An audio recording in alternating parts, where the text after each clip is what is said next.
As we wait for election results, our anxiety might in fact be noticed by our children. Kids are most likely getting an earful about politics, both at home and at school. So how do we ease the tension and talk to them about what's happening in the world around them? Pediatric mental health expert and psychologist Dr. Roseann Capanna-Hodge is here with a few ideas. Good morning. It's great to see you. Good morning. Thank you for having me speak on children's mental health. Of course, I am a parent myself, and I know that I'm very open and have a very fluid dialogue with my children. But I have some contemporaries who are afraid to have the conversation, so they simply do not talk about politics or the election process with their children. What effect does that have, and how do they have that conversation? Yeah, kudos to you for bringing this up with your children and just having it be an organic conversation, because big issues are around us all the time, and we do need to have these conversations organically. But if you haven't had that conversation, there's no way to avoid it in the next few days. We don't know how long this is going to take. So how do you start it?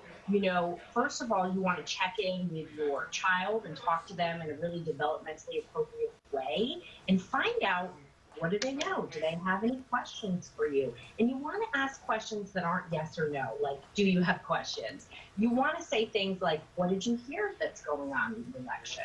And find out and open up that conversation, because that's where the best parenting happens, when we dialogue. I couldn't agree with you more. And, I'm very, my children know where I stand politically. And I wonder, is that detrimental in the long run? Because I do tell them, you can decide whatever you want to decide. But I think they're observing me and seeing, oh, well, this is what she stands for, this is what she believes in. And I, to this day, say, being a journalist prepared me to be a parent, because I try to just give them the information and let them decide, except when it comes to my political leanings. So what effect will that have on them in the long term? Yeah, it is always a great idea to talk to kids about your political beliefs, because our political beliefs are so tied to our values. And we should be talking about our family values on a regular basis. And so, but what we want to do, just like what you did, is we want to share our political beliefs. We want to really give those concrete examples. For example, saying, I really love Congressman Smith because he got teacher training for the whole state on dyslexia, and that helped children and children's mental health or physical health. We want to make it real for them, especially younger kids, because they're not really sure what politics are. And to just start a conversation without an anchor is very hard for them. And we always want to keep our emotions in check, and so that kids don't feel like, wow, this is such a sensitive conversation, I can't talk to mom or dad about it. That's always a bad idea, right? And I always assume that what my kids hear me say, they think it's gospel, so I feel obligated to tell them the truth as I know it.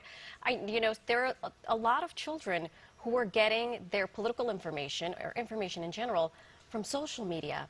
And how do we effectively communicate to them that that is not always based in truth or based in fact?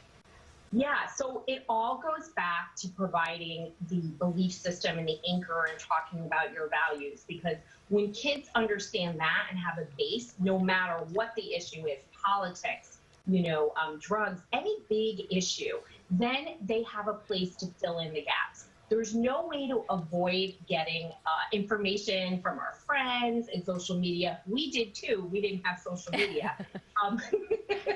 We passed notes. Do you remember? Right. So, but we want our kids to be independent and have their own minds, and we want to open up the table to discussion and have differences of opinion. I know that growing up, I had different political views than my parents, and they were always very open for discussion. And I think that's really important in the message here, that we want our kids to develop our own belief systems, but we also want them to really understand what our family values are. Dr. Capanna-Hodge, thank you so much for your insight this morning. I think we'll be in it for the long haul. Great to see you. Take care. Thank you. Absolutely. Betty, over to you. All right, very good information there, because I think a lot of children, especially the older ones, have some real questions about what is going on.